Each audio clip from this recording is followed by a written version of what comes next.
teman-teman, balik lagi di channel aku yaitu Little Little Chicken.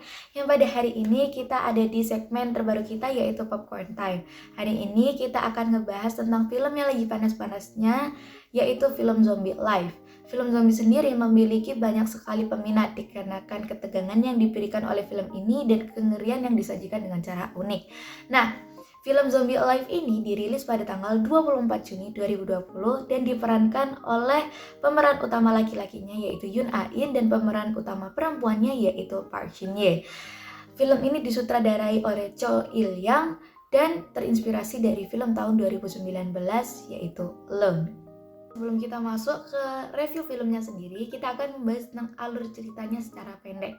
Nah, buat teman-teman yang emang gak suka yang namanya spoiler, kalian bisa tonton dulu filmnya baru kembali ke review film aku. Karena aku juga gak bisa menjamin kalau aku gak bakal memberi sedikit cuplikan dari filmnya jika aku mereview. Jadi buat teman-teman yang emang mau lihat filmnya dulu, monggo dilihat dulu baru kembali ke channel aku.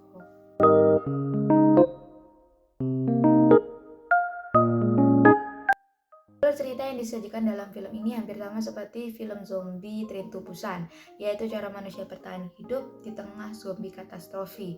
Namun adanya situasi menegangkan dari tokoh utama kita yaitu Yoon Ah-in dan Park Shin-ye yang dimana mereka dihadapkan dengan situasi yang menegangkan yaitu tanpa adanya listrik, tanpa adanya jaringan internet, dan tanpa adanya persediaan makan sehingga survivor dalam film ini harus bertahan sendiri. Situasi menegangkan tersebut, para tokoh-tokoh juga dihadapkan dengan kenyataan yang pahit ketika semua berita televisi memberitakan tentang wabah zombie ini, tetapi tidak ada satupun yang memberitakan tentang kabar gembira atau adanya solusi tentang zombie ini. Selama 30 menit awal dari film ini, kita akan ditunjukkan oleh perjuangan milik karakternya yaitu Junwo yang diperankan oleh Yoon Ah-in dalam mempertahankan kehidupannya di tengah zombie katastrofi.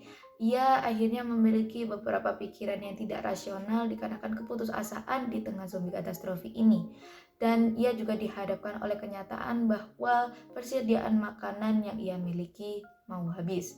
Dan ketika semua itu berujung dan meruncing, ia berpikir bahwa mati untuk bunuh diri jauh lebih baik daripada mati dimakan zombie.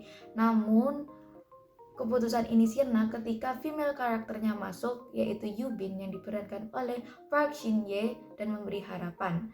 Dan pada saat itu Junwo tidak jadi gantung diri dan berusaha untuk bertahan hidup berdua bersama dengan Yubin. Tadi ada alur cerita singkat yang aku tulis mengenai film ini.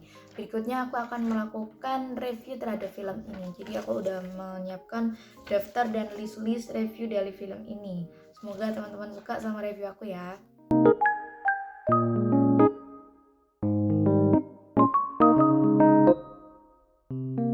Gambaran latar tempat yang menurutku cukup menarik, film ini juga dapat menanamkan kesan horor dengan sangat mulus. Seperti ketika tokoh utama kita yaitu Junwo melihat dengan mata kepalanya sendiri seseorang berubah menjadi zombie. Atau ketika ibu dari seorang anak dimakan hidup-hidup oleh anaknya untuk berubah jadi zombie. Atau ketika tokoh utama kita berusaha mencari jaringan sinyal sehingga ia memanjat keluar dari apartemennya. Kesan-kesan horor ini mungkin terlihat kecil dan terlihat tidak segitu besar, namun menurut aku kesan horor ini sudah cukup. Jalan cerita dari film Alive ini sangatlah menarik. Selain bisa menggambarkan tentang terkurungnya seseorang, film ini juga menggambarkan tekanan psikologis yang dihadapi oleh tokoh-tokohnya ketika mereka dihadapkan di dalam situasi di mana tidak ada internet, listrik padam, dan juga persediaan makanan yang nipis. Meskipun banyak yang bilang awal dari film ini terkesan tergesa-gesa, menurut aku awal dari film ini masuk akal. Meskipun mereka langsung masuk ke dalam zombie katastrofinya tanpa menjelaskan asal-usul zombie itu, cara penyebarannya gimana, ini menurut aku jauh lebih masuk akal karena film ini mungkin bertujuan untuk hanya menunjukkan cara bertahan hidup tokoh-tokohnya di tengah zombie katastrofi. Dan film ini mungkin juga memiliki pesan moral yang tersirat di dalamnya, yaitu bencana itu bisa terjadi kapan aja, di mana saja, dan bisa menyerang siapa saja. Dan hanya kita sendiri yang bisa bertahan hidup dan mempersiapkan diri jika ada bencana seperti itu datang. Semuanya itu tergantung pada selera penonton masing-masing. Menurut aku film ini sudah cukup bagus, meskipun pada awal dan akhirnya menurut aku kesannya masih terlalu tergesa-gesa, tapi film ini sudah memenuhi ekspektasi saya. Mungkin buat teman-teman yang punya penilaian lebih lanjut atau menurut kalian kritik aku belum lengkap, kalian bisa komen di bawah dan juga kalian bisa like buat video aku dan subscribe. Nah, sekian untuk review dari film ini. Semoga kalian suka sama review film ini dan see you next week.